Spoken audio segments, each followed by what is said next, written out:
We begin this episode nearly 50 years ago, September 16th, 1977. From Channel 4 News, this is the scene at 6. The state's television viewers were reeling after a contentious live appearance the night before by then-Governor Ray Blanton. Let's don't confuse the facts. Just stick with the facts and we'll be all right. I'm sticking with the facts that I was supplied by the Corrections Department. Blanton had promised, live on the air, to pardon a convicted double murderer who had been given extraordinary privileges as an official state photographer. And everything I do is political. Period. On that night after the blockbuster broadcast, WSM Channel 4 turned to their friendly but firm debaters, Democrat Floyd Kephart and Republican Lamar Alexander, to hash out the dangers of extreme executive power. On tonight's Viewpoint, Lamar Alexander and Floyd Kephart discuss what they believe the convention should do about pardons and paroles. Suddenly, 1977 is sounding pretty familiar.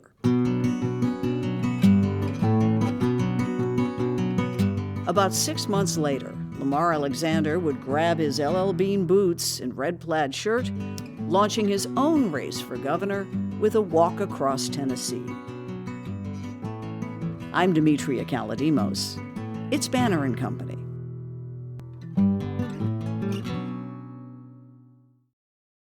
Well, Governor, Senator, University President Lamar Alexander, what other title? Secretary of Education? Well, you've got about as many titles, Demetria.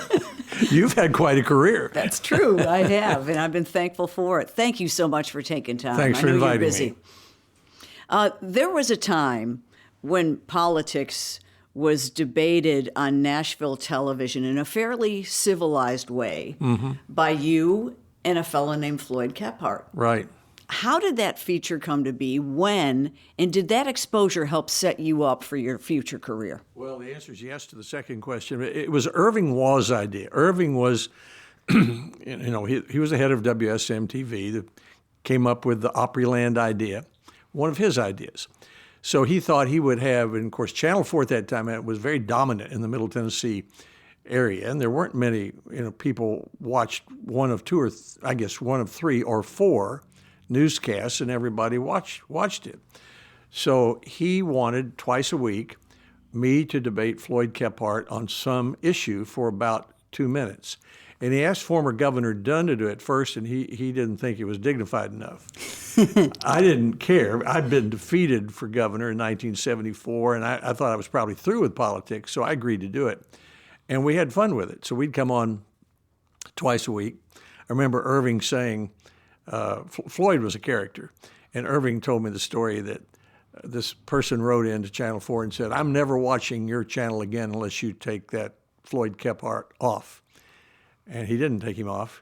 And about a week later, the person wrote in and said, "I watched it again," and he was still there. And Irving said, people don't always watch people they like. They watch people they want to see. Sure. So Floyd had quite a following. Did you guys ever settle matters, or was it just time's up and on to the next week? Time's up and on the next thing. It was 2 minutes, and sometimes Floyd would say, "Which side do you want? And I'll take the other side." Really? And here's the difference it made. Back then, this was a very Democratic part of the state. Correct. 10% of Nashvillians would say they were Republicans, and that's one reason I lost in 1974. So I can remember walking down off the Cumberland Plateau from Cumberland County into the Channel 4 viewing area of White County. That's Sparta. And that's kind of Democratic territory. You're going from the Union part to the Confederate part of the state. And this fellow was working on a car, on one of those roller things where you lie down on your back and go under the car. And I walked up and I stuck out my hand and I said, "I'm Lamar Alexander. I'd like to be your next governor." And he looked up at me and he said, "Where's Floyd?" And I knew right then that television appearance had made a difference because I was on about a year and a half. Yeah. So that governor's race in 74, was that the first thing you ever ran for? Yes. Yeah, it was. Well, you aim high, but didn't your grandfather tell you if you're not going to aim anywhere? Well, he told me when I told him I might run for governor, one of the last conversations I had with him, he said, "I wouldn't get in politics if I were you." He says, "It's too hard. But if you do, aim for the top. There's more room there." Right. And it was a pretty brash thing to do, but the Republican Party in Tennessee was brand new, and there weren't many other people. There was not a line of people. Governor Dunn had been elected in 1970. He couldn't run again. And I was his campaign manager in the general election. I was practicing law. And I thought, well, you know, I know about as much about this as anybody because we're new. We hadn't had a Republican governor before that. It was 1920. And Senator Baker was newly elected. Brock was newly elected. So everybody was new and young and learning. But was that a good decision to run at that young age and kind of shoot for the top? Yeah, it was. I mean, I don't look back. Probably if I hadn't won, I wouldn't have been. It made it easier to be elected and win the nomination 4 years later. But I'm sure I was a much better governor after 1978, after my walk across the state, than I would have been at 33 years of age 4 years earlier. Right. You lost to Ray Blanton, who would become infamous for his arrogance and his scandalous administration. Did you have an early sense that there was corruption surrounding that man? I heard tales of it. But everyone hears that about their opponent or someone else. Yeah, but I heard tales. For example, when I walked on my walk across the state, when I walked through McNairy County, which is his home county, it seemed to me the asphalt was a foot thick. he owned Blanton's owned the asphalt company down there. And I heard Hal Hardin told me that, who was a young lawyer who actually called me and asked me to be sworn in earlier, a Democrat. He heard a lot of things on the street. So there were a lot of rumors about petty stuff, about philandering, other things like that. But I never could pin any of that on him in the 1974 race. Yeah. I am putting together a history podcast later this year on Carol Maureen's infamous live interview with Blanton. Did you watch that? Well, I think that was the interview. He'd been drinking. He started drinking about 10 o'clock in the morning, according to the troopers, and really Bill Willis, his former lawyer, told Hardin that. And I think that day he must have been drinking. And I think that was the interview where he told her that he was the most persecuted governor in the annals of history, is the way he pronounced it. And Tom Griscom, who's the station manager, sent that interview to all the stations in the state of that network. And that was in the middle of my campaign for governor in or leading up to my campaign for governor in 1978. Yeah. A lot of our listeners will remember the very historic way you took the oath, but some may not. And that's a very complicated story, but give us the Cliff's Notes of that, what turned out to be a necessary coup. Well, it was a necessary and a legal coup, we made sure. But actually, most people don't know about it. They're either too young or too new to Tennessee, and when they hear about it, they say, what? How could that have happened? But the bottom line was this.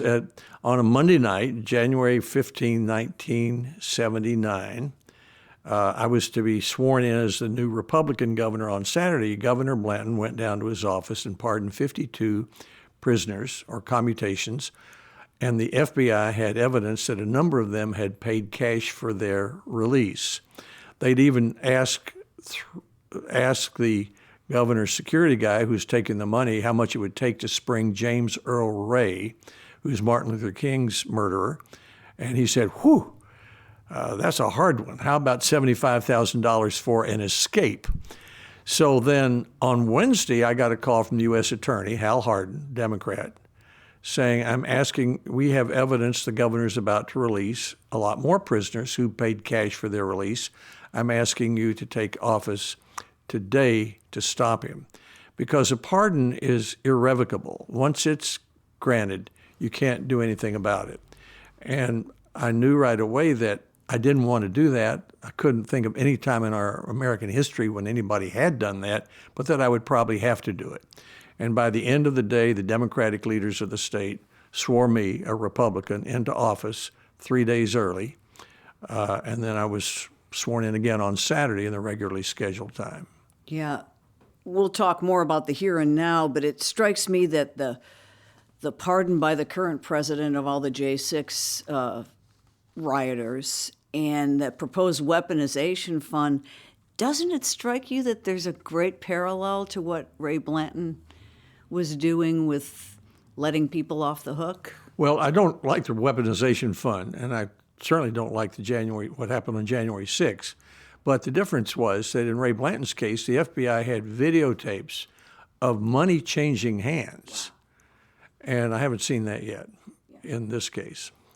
In your new book, you talk a lot about all the people you've worked with, including how many past presidents? Well, 12. And I was thinking this morning, I actually almost met Eisenhower. I went to Boise State in 1957 when I was in high school, and he spoke to us. And I remember how impressive he was, big smile, a lot of presence. It was just 12 years after World War II. But I didn't get to shake his hand like Bill Clinton. Like Bill Clinton, you could have that photo. He did in 1963. He maneuvered his way to the front of the line and got a photograph with President Kennedy, which I guess is another example of why he became the first president of our generation, and I didn't. I don't want to give away too much because I want people to read the book, but it includes who you thought was maybe the most normal. Yeah, I try to paint a portrait of the different presidents. The most normal was George W. Bush. I mean, he to run for president is kind of the difference between 8th grade basketball and the NBA finals. I mean, you start from scratch and aim for the top, and it just squeezes everything out of you.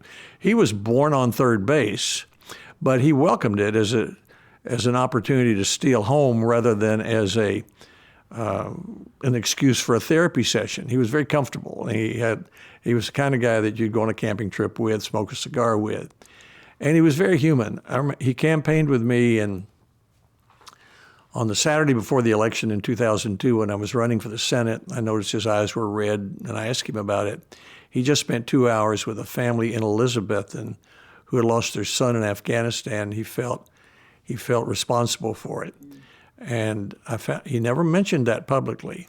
And I found out later he had done that 500 times with families of fallen soldiers, and he never talked about it publicly. Who was the president that perhaps surprised you most that they ever succeeded to that level? That's a good question. Maybe Carter. A peanut farmer from Georgia, Walter Cronkite, said on New Hampshire election night, it appears that Governor Robert Carter has won the Iowa caucus. He had it wrong. I mean, so people didn't really, and he wasn't as prepared for it as he might have been. The president who best fit the job seemed to me was Reagan. He had the communication skills, the temperament, the character, the executive ability. I thought he was too old, too Western, too conservative at first, but he spent the night with us in his campaign at the governor's residence in 1980, and we had breakfast at 8 a.m., which would be like 6 a.m. California time. I changed my mind instantly. And what I liked, admired most about him was he, like Doris Kearns Goodwin wrote about Lincoln, he had a team of rivals. He was strong enough that he recruited his rival, H.W. Bush, to be his vice president, his rival's campaign manager to be his chief of staff. Then when he got in trouble, he got Howard Baker, another rival, to get him out of it and be his chief of staff. So he brought in broad-gauged advisors, took their advice, and was an effective president. In your little book, which is one of my favorites, your Little Plaid Book, don't you write that Reagan told you that always remember to wave? He did. He did. We were riding in the campaign in 1980, and he was waving, and he said he noticed that Carter didn't do that, and he thought that was a mistake. But he was a performer, and that taught me the value of, particularly in this age where the screen is so important, television first, now everything's on the screen, that your ability to perform on screen makes a difference in politics. You know, there's been some recent criticism of you and other prominent Tennessee Republicans and Democrats, for that matter, for not speaking out enough about what's going on currently in the legislature, the redrawing of the maps and some of the other controversies that have really made quite a bit of news. Is that fair, or are you a retired statesman? Well, I've kept my mouth shut the last 5 years. You know, I thought once I left politics, I was out. I had a policy there can only be one governor at a time. I'm not it. There can be two senators at a time. I'm not it. And so I haven't given a running commentary on what was going on. I didn't even do that while people would say to me, why don't you say what you think about Obama's liberalism or Trump's behavior? And I said, I don't think I was elected to do that. I mean, Donald Trump, by noon every day, he's done almost everything our mothers taught us not to do. And if I cataloged that every day, I wouldn't have time to do anything else. In my book, I try to make clear my views on everything. As far as redistricting goes, I think to do the redistricting in the middle of an election is bad government. But if the redistricting doesn't use race as a factor, and if it's one person, one vote, there's not much you can do about it. We've been doing it in the United States since 1812, and the first gerrymandered district looked like a salamander. It was in Massachusetts. Yeah. The only way to cure that is at the ballot box. If we had a stronger two-party system in Tennessee, that wouldn't have happened. I mean, Nashville would have a representative, and Memphis would have a representative or two. But what's happened right now is the Democratic Party has gotten as weak as the Republican Party was. When I got started in politics, it's kind of like the University of Tennessee playing Murray State every Saturday. You know, like it's 80-6, and the Democrats can't elect anybody. And when you have one side that can't elect anybody, it doesn't hold the other side. The other side doesn't do as well. You guys sure turned that around. And what made that happen? Well, partly it was a shift in attitudes in the South. Howard Baker was the first Republican popularly elected from Tennessee, and the second from the South in 1966. Part of it was the Southern reaction to Lyndon Johnson's civil rights and war on poverty. And then the Democratic Party went more to the left and Tennessee went more to the right, and over time it became more Republican. But for about 50 years, we had a very competitive two-party system here. You covered it regularly. Mm-hmm. And that was good for the state. I mean, if I came up with a better schools program, then Ned McWhorter, the Democrat speaker, he'd come up with an even better schools program. And then we'd have to compromise and get a result. So we wouldn't have so many auto jobs. We wouldn't have paid teachers more for teaching well. We wouldn't have built double the gas tax and built the best highways if we just had a one-party system. It's Banner and Company. I'm Demetria Kalodimos, and we'll be right back.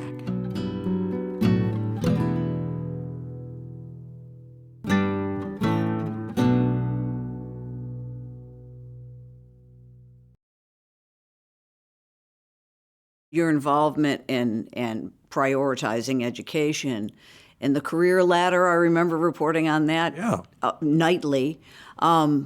Looking back, was that a positive initiative? I mean, it certainly set you up for Secretary of Education in that big job, but do you think that was a lasting improvement in Tennessee? Well, if I had a disappointment in public life, and I look ahead, not behind, that would be it, because by the time I left office, we had 10,000 teachers who had voluntarily gone up this career ladder to be master teachers.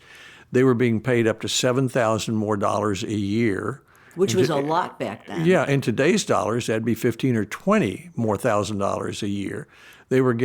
Many were having 10 or 11-month contracts, and that affected their retirement. And I've had many teachers who come up to me and say, my master teacher job paid for my kids' college education. But the teachers union didn't like it, and when I left, they watered it down.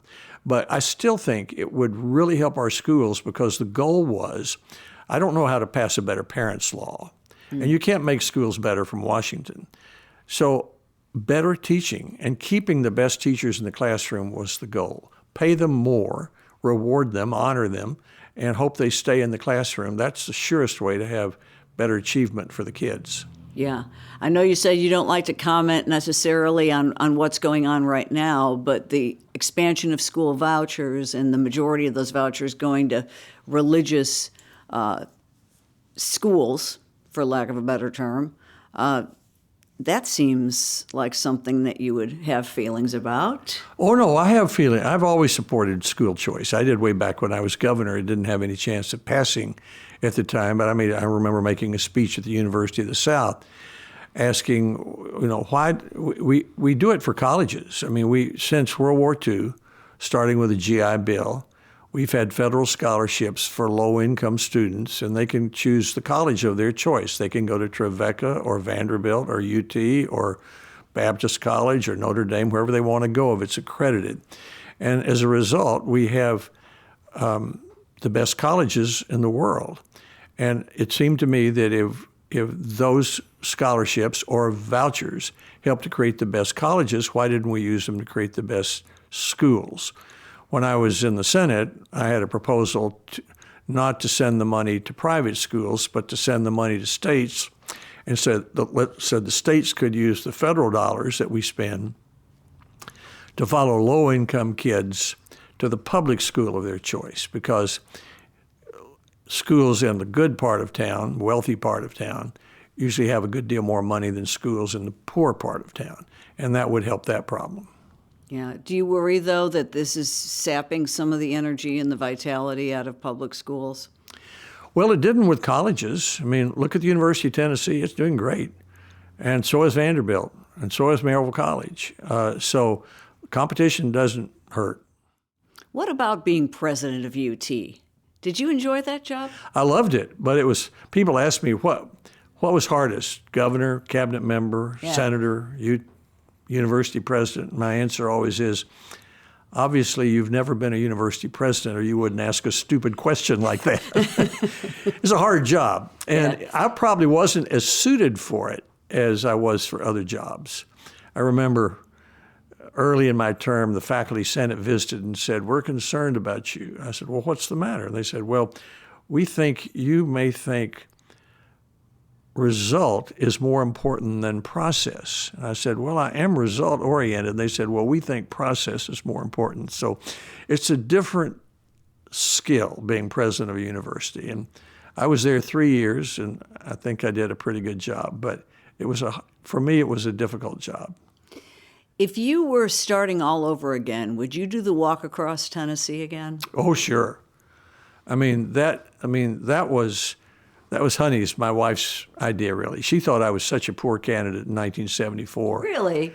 Yeah, she told me that. When I wanted to run again, she said, "Wait a minute. First, I want to know why you're running and what do you hope to accomplish? Yeah. And second, could we have a different campaign mode?" So we talked about it, and she said, "Do what you like to do. You like music, you like outdoors, you like to walk, all that." So I got 4 guys from the UT marching band. We got a flatbed truck, started across the state for 6 months. But the key to it was I spent the night with 73 families whom I hadn't known before, mostly hadn't known before. And I had supper with them, slept in their beds, met their friends, went to their ball games, went to their church services. And I thought I knew the state. I'm a 7th-generation Tennessean. I learned a lot more. And I learned that we were the 3rd poorest state in family incomes. Then we had 1 auto parts supplier. Today we have 1,000.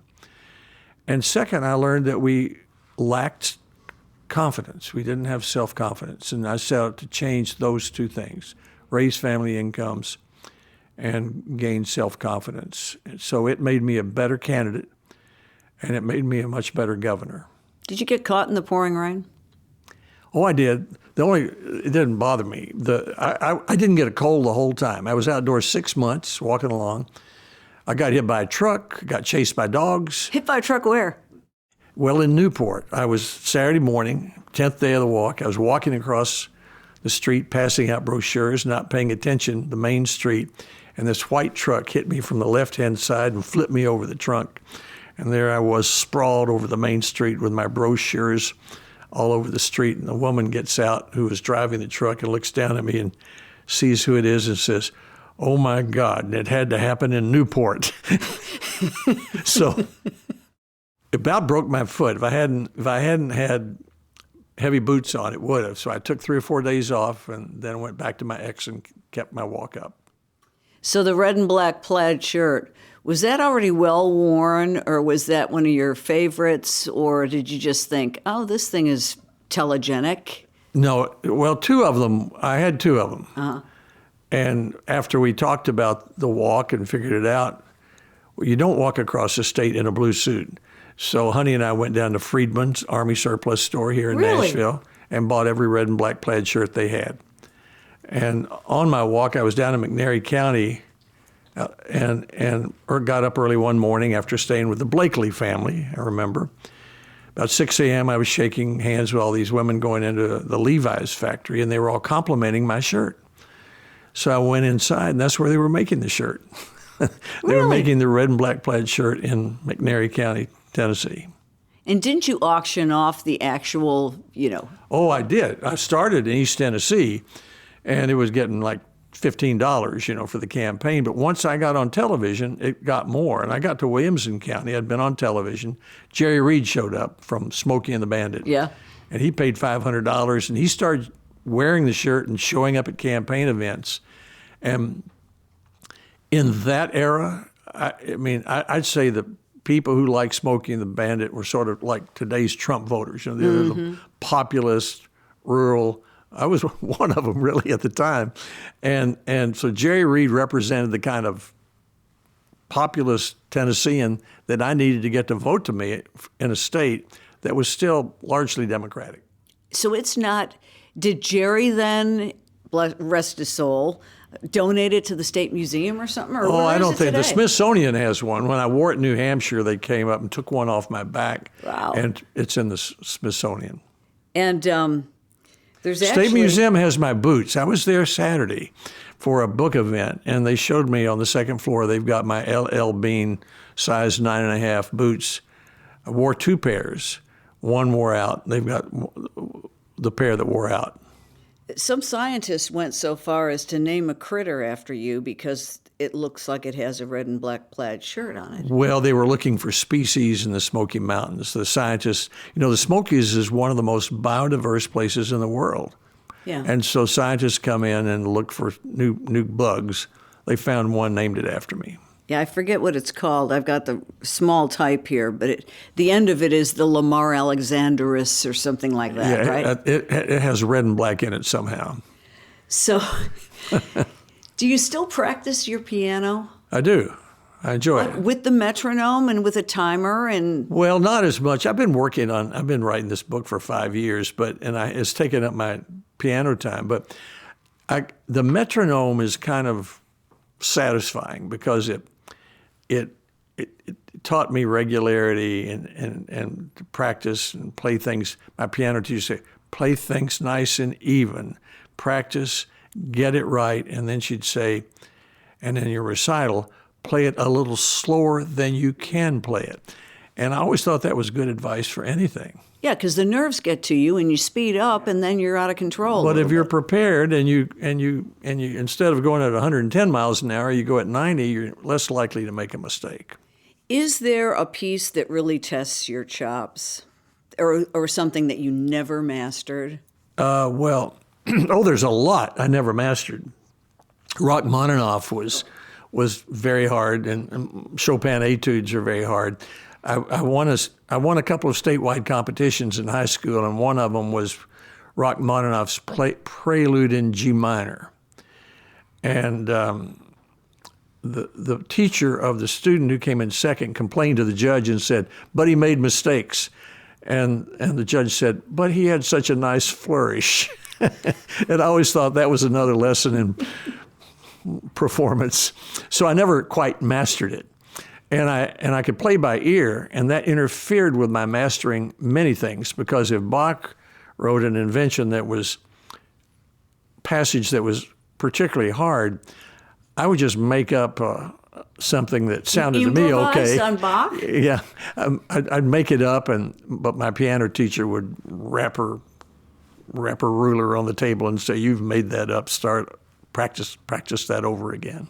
In all seriousness, though, does the musical training to this day help you? Oh, sure. I mean, the training did in terms of performance. I mean, I had my first recital when I was 5. So when I played for the Billy Graham Crusade here the first year I was governor, I wasn't nervous. I should have been, but I'd been performing in public for a long time. And it taught me discipline, but mainly it was fun. I mean, I enjoy it. And particularly playing by ear, that meant I could play what I heard on the radio. So I'd play gospel songs or Elvis songs. And I've used it a lot of times. And when I campaigned, Amy Grant sang, and I played the Tennessee Waltz in Iowa. Steve Warner went with me to New Hampshire. One time when I was education secretary, I was sent out to try to get the Republican senators to all vote for President Bush's education program. And it was late in the afternoon, and they really didn't want to hear a speech. And Senator Hatch said, "Tell you what, if you'll just play us a tune on the piano and not make a speech, we'll support the program."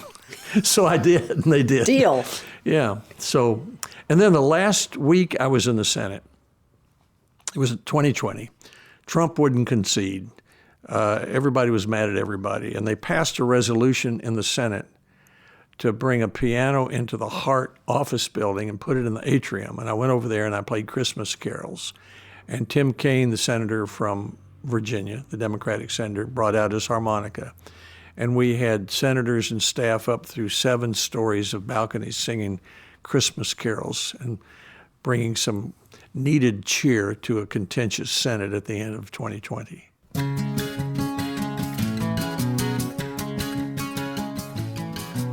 It's Banner and Company, and my guest is former U.S. Senator, Governor, University President, and presidential candidate Lamar Alexander.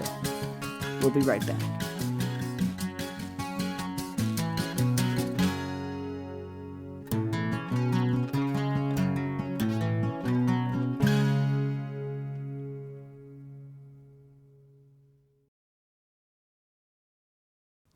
What are you enthusiastic about in government at this moment? In government? If I were there, I would be enthusiastic about accomplishing something. The reason I wrote the book was I wanted people to know that it's never been easy. There have always been all these indignities you have to tolerate. But I got up every day as senator or governor thinking I might do something good for my state or country, and I went to bed most nights thinking I had. Makes me think of the Knight family in Las Casas, for example. I spent the night with them. She's the school secretary there, and he's the postmaster. She said to me, "I'm sad because my twin boys are smart. They'll never get a job around here, and I'll never see my grandchildren." Fast forward a few months, I go to the White House. Jimmy Carter says, "Governors, go to Japan, persuade them to make here what they sell here." A year later, the Nissan plant comes 10 miles from Las Casas. 25 years later, one of those Knight twin boys that was smart is the plant manager. His brother works there, and the grandson's just been hired as an associate. So if you have that kind of experience in public life, you can always look forward to the opportunity of being there, because if you work at it, you can do something good for your state or country, despite all the aggravation that comes with it. I'm going to throw in one last question, though. Don't you think people are terrified with today's scrutiny and social media and cameras everywhere of running for anything? Well, it's unpleasant. But if you have a sense of purpose, you can tolerate it. I mean, there's always been some of that there. There's always been scrutiny, not of the kind since this digital democracy arrived since 2008 and just turned our society upside down in media, politics, sports, everything. Yeah, it makes it harder. But it was inconvenient for me to run for governor, and Honey had to sacrifice a lot, and our kids had to meander with me through public life, and people said things I didn't like. But at the same time, I saw the Knight family have their son become manager of the Nissan plant 25 years later, partly as a result of something I did. So you have a sense of purpose. You can tolerate the indignities.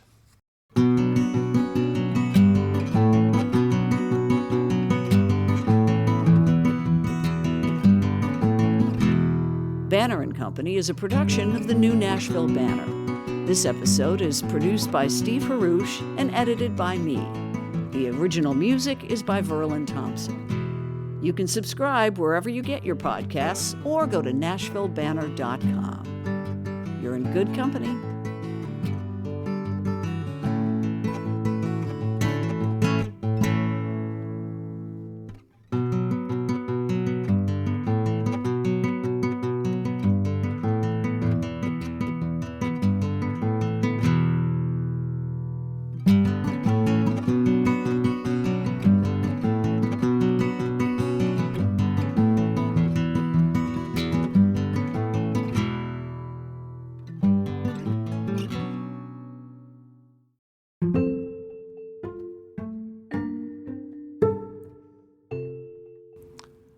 It's a great place to kind of wrap this up, which we do with the final question that's in the fishbowl. You see that? Oh, I have to pull it out? Yeah, you have to pull one out. And you never know what you're going to get. It's a little Forrest Gumpy. What if I am like Governor Blanton and I don't want to answer any negative question? See what it says. Matt Wiltshire, where'd you go on your first date with your current spouse? Well, I only had one spouse. She passed away 4 years ago. But the first time we met and went anywhere was when we met. And we were playing in a staff softball game in the Senate in 1967. She for Senator Tower, me for Senator Breaker. And what I remember is that she was wearing red shorts and she slid into first base. And I was absolutely smitten.